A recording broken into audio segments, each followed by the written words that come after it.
Rio, where are you going? You haven't listened to the Shenmue AM2 podcast yet.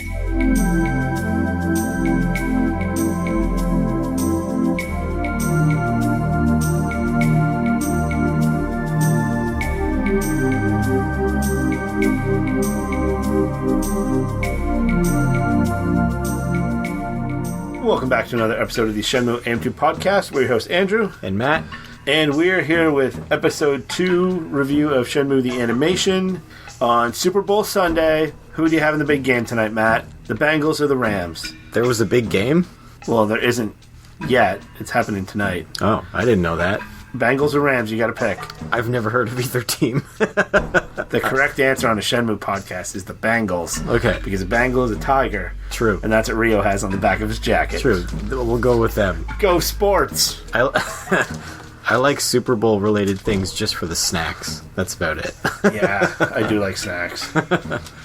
I should get myself some chicken wings tonight and then not watch the game.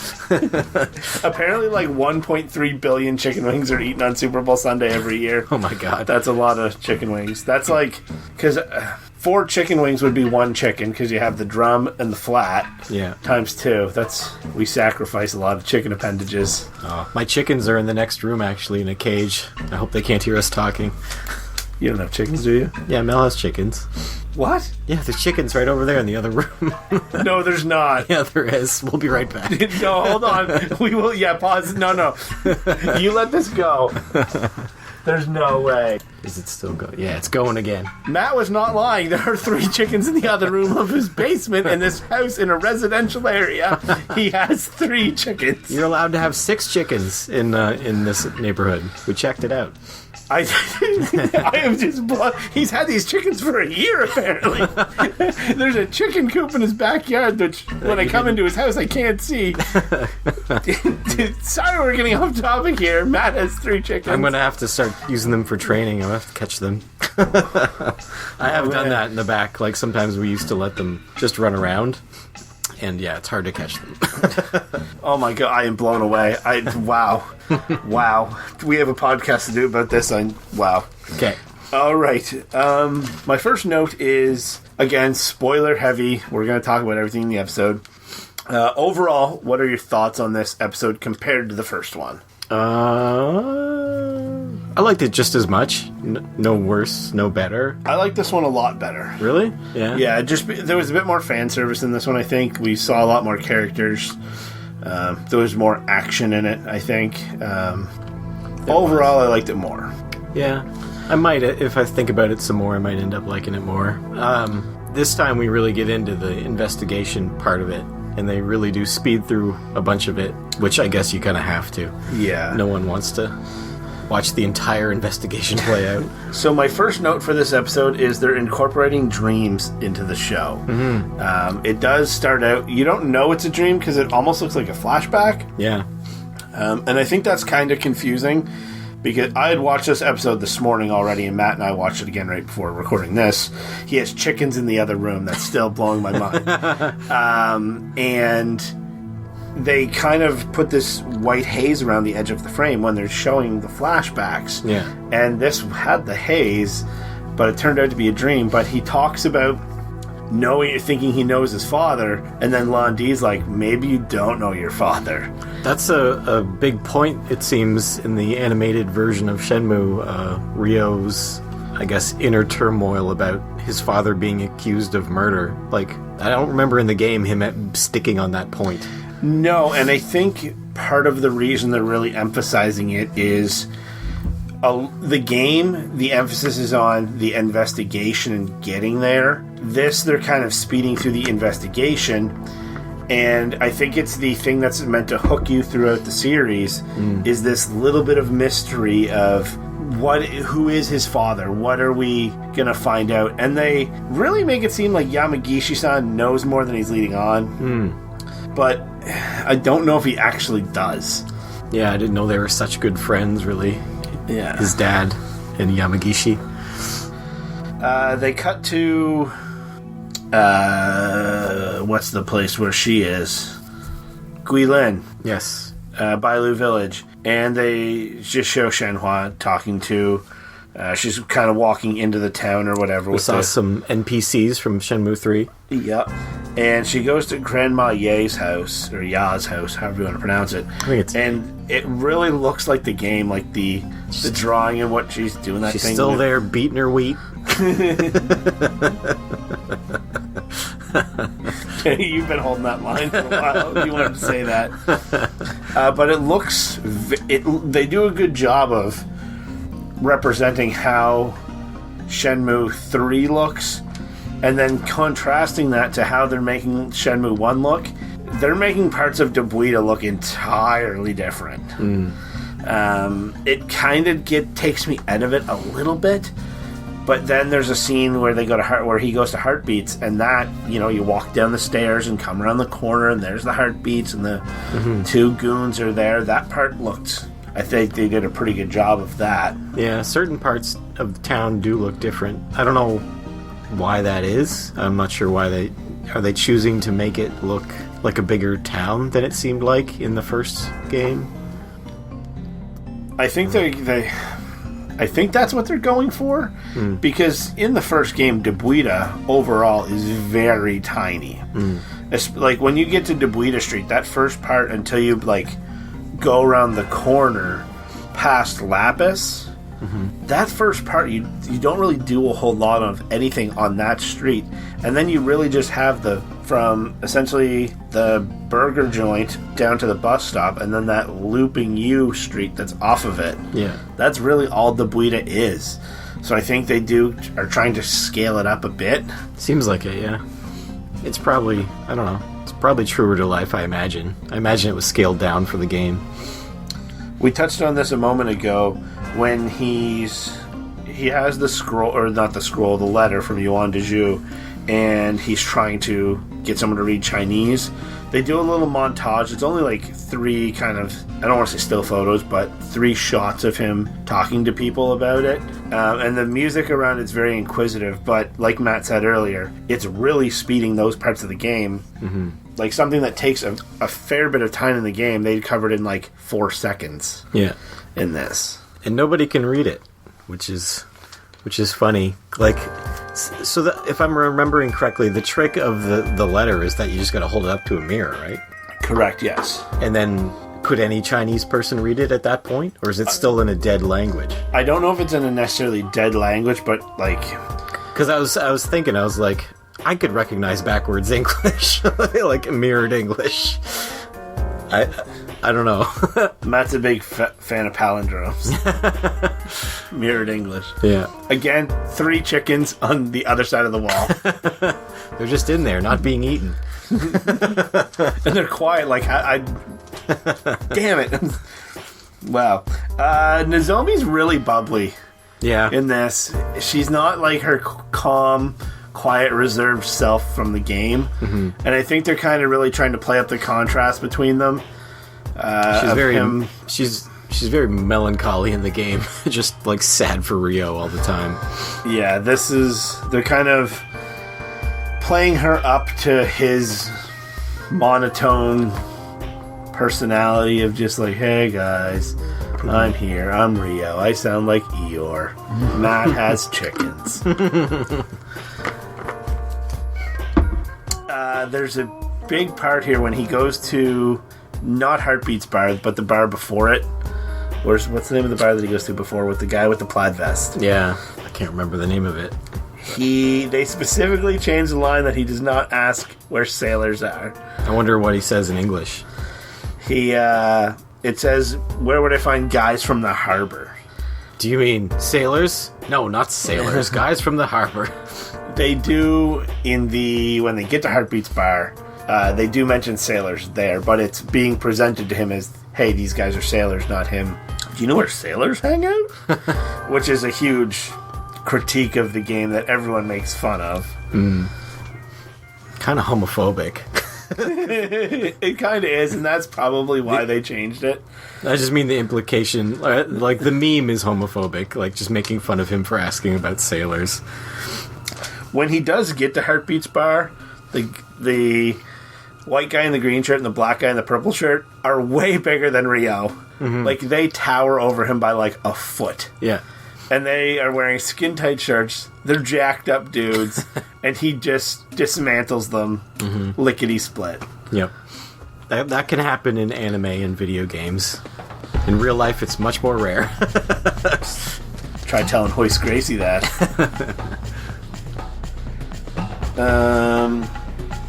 The montage of him trying to find Charlie. Like, once he finds out that this Charlie's the guy that might be able to lead him to Lan Di, there he talks to the guy at Knocking Motorcycle. He talks to the guy at the Army Surplus store.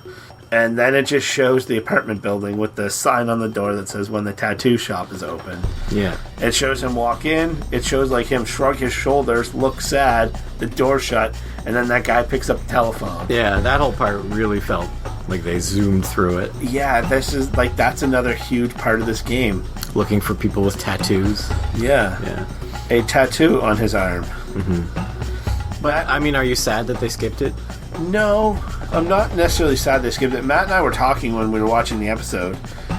Like, this first season is 13 episodes long, and I said to Matt, I think by episode 5, we're going to be at 5 maximum, I think. Maybe by the end of 4. We're going to be out of Yokosuka. Feels like it. Like, not that they're rushing it, but they're just trimming the fat. Like, when you're watching the credits of this episode, they show Rio holding a cat and, like, Nozomi's touching the cat or something. We never met that cat. Yeah, that cat doesn't they skipped over the whole Megumi part. Like, Megumi may not appear in this whatsoever. Yeah. They also skipped over, like, when Rio first, leaves the house.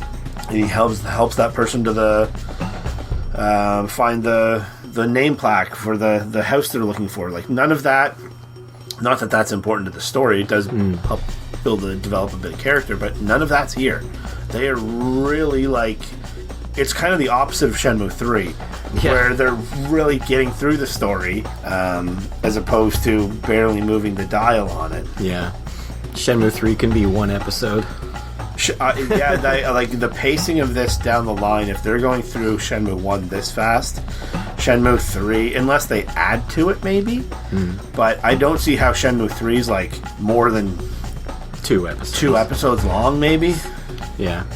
I'll be interested to see how they incorporate Ren into the Shenmue 3 part of the storyline too, because he's kind of shoehorned into the game and it's awkward, and it's like this relationship between him and Rio doesn't really exist anymore. It was weird how they just kind of made them acquaintances instead of friends, even though they've only known each other a short period of time. Charlie's gang, they really just assume that Rio's with the Chens, as they call them. They kind of explored a little bit as to, like, they're this rival in a turf war with them. Yeah, they, like, say Chen's crew, but I'm like, isn't Chen's crew just him and his son? Him and Guizhong? Yeah, like, it's... I don't know. They are really pushing that into the storyline, I feel. The arcade looks way different. Yeah. It's way bigger. Has way more games. Better. It has Ripsy Cola. Ripsy Cola? R-I-P-S-I. And it was clearly the Pepsi logo. It just said Ripsy instead. And then they had Belle Woods in the background as well. They do just show a scene of a streetlight. I love that. Like, it's just a still image of it, but harkening back to the game. They showed Nozomi's bedroom at one point in this too. Yeah, I didn't realize she lived above the flower shop, but I guess it makes sense. Does it say that she was above the flower shop? I believe the establishing shot before we see her bedroom shows the flower shop. Pretty sure. And it's either her mom or her grandmother. I think it was her grandmother that says her dad's on the phone in Canada. Oh, yeah. Talking about the Olympic hockey that we beat China 6-0 today, I think. Yeah. So getting those seeds planted of her going to Canada. They do. Her dad, do you know what her dad was actually telling her? She's like, I met this guy Matt, he has 3 chickens. When Yamagishi-san, he had mentioned earlier in the episode that he wanted to go burn incense at the Hazuki residence to honor Iwao. And it shows him doing that. He's having a conversation with Ine-san and Fuku-san. And I think they're really retconning what Fuku-san's role in this is. He's not this comic relief oh, I'm worried and I'm always nervous and Yeah. He's just kind of like almost a simpler version of Iwao.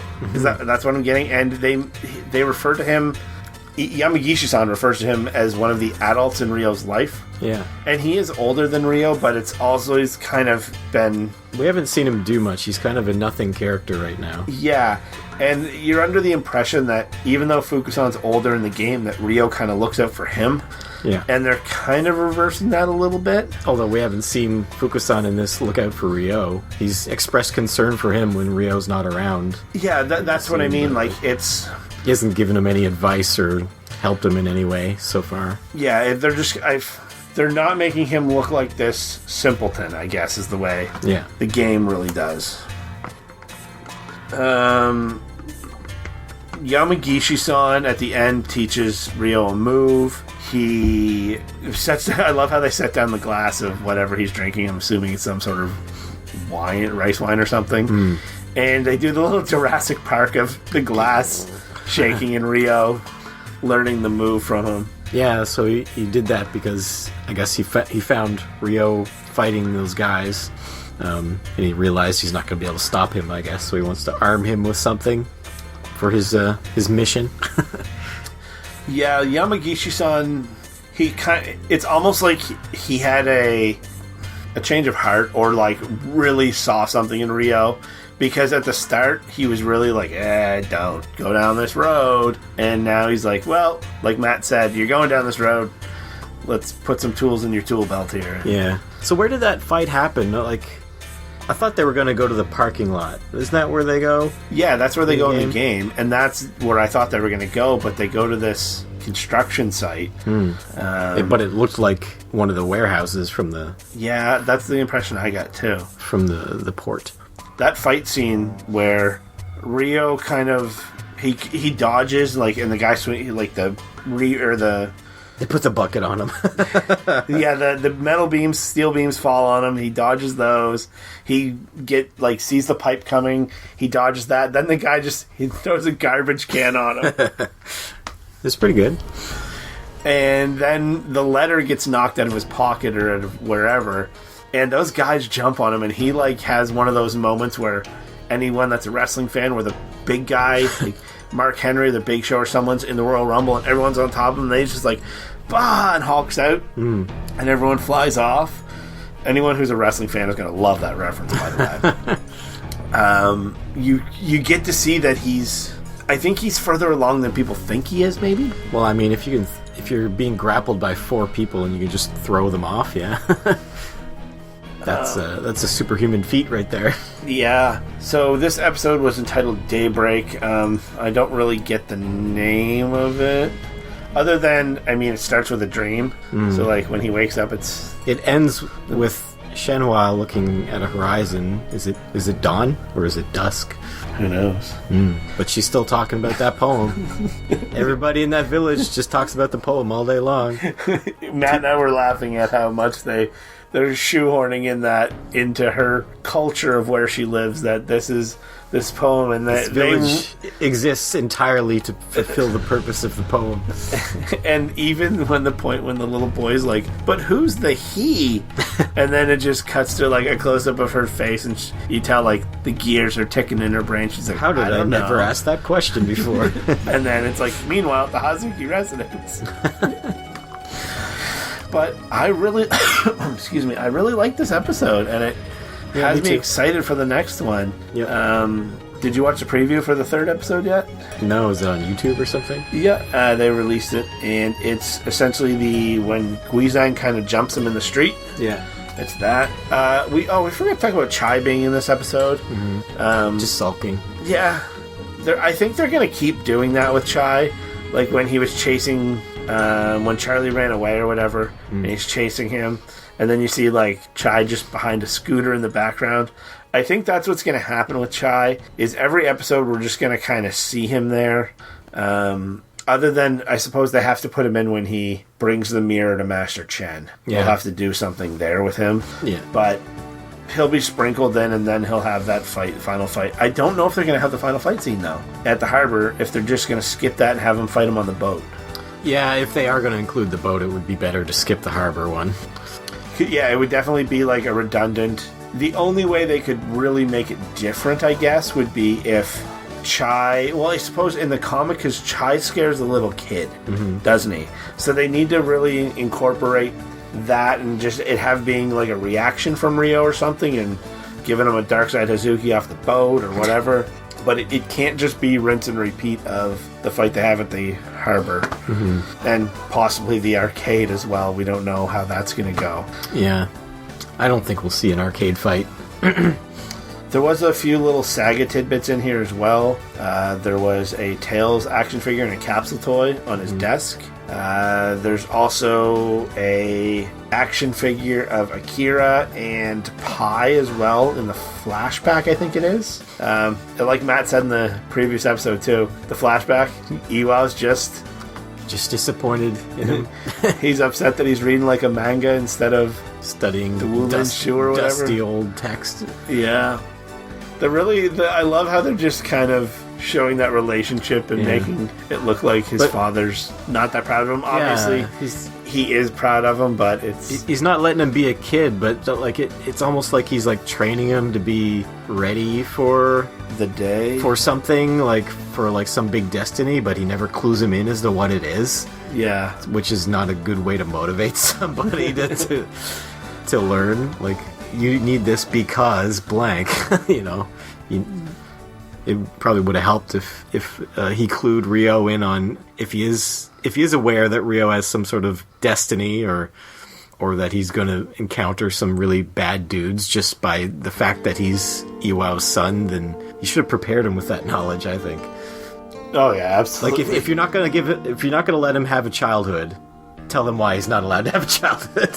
Yeah, he's kind of he's setting up on this like blind path almost of hey, someday this will be useful, but I'm not telling you why. Yeah.